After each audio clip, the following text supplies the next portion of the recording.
Srednja škola Branislav Nušić, završene su ekskurzije svih razreda. Kakvi su utisci? Pretpostavljamo da su sumirani do sada. Mi smo trenutno u fazi sumiranja utisaka, ali ono što smo do sada uspeli da saznamo jeste da su svi učenici zadovoljni. Znači, mi smo imali protekle nedelje 3 ekskurzije učenika 2., 3. i 4. razreda.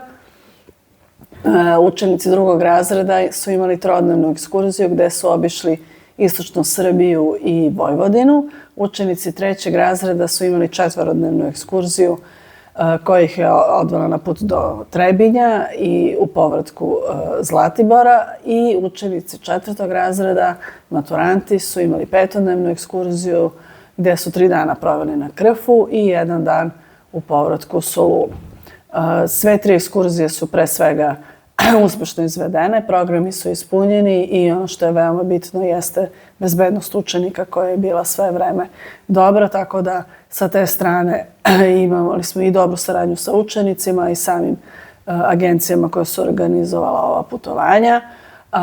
Imali smo i lepo vreme na ekskurziji, kažem, puno je lepih utisaka. Mi ćemo ovih dana skupljamo ankete kao neki obavezan deo nakon ekskurzije gdje će učenici i kroz neke ocene te svoje utiske prikazati, a zatim će izveštaji biti razmatrani na organima škole, na sednicama odgovarajućim. Sve u svemu ove 3 ekskurzije su bile pre svega i edukativne za učenike. Ono što je veoma bitno jeste naglasak na jednom malo drugačijem ritmu dnevnom u odnosu na one koji imaju svaki dan, gde su sa drugarima svojim bili i u vožnji autobusa, znači gde nisu sve vreme koristili ni mobilne telefone, što je negde danas obeležje ovih generacija, gde se radilo malo i na tom socijalnom elementu kod njih, a videli su znači delove što u Srbiji, što u Republici Srpskoj, što u Grčkoj, koji su znači posetili su i istorijske znamenitosti i neke druge znamenitosti koje su značajne i za nas kao naciju i u istorijskom, kažem, i u naučnom smislu.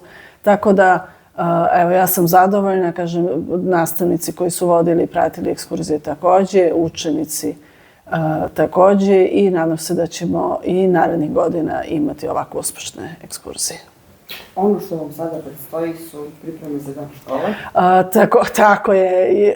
Nismo stigli da kažem ni da završimo ovu prvu temu, a već smo u ovoj drugoj temi. Imamo nekoliko aktivnosti i sportskih i onako nekom jedna mala priredbica koja će biti 8. oktobra kada je dan škole, gde će se baciti naglasak upravo na učenike, na njihova dostignuća, na njihove uspehe i na sve ono što su oni imali kao mogućnost u prethodnih godinu dana. A obezbedila im je škola. Hvala. Molim.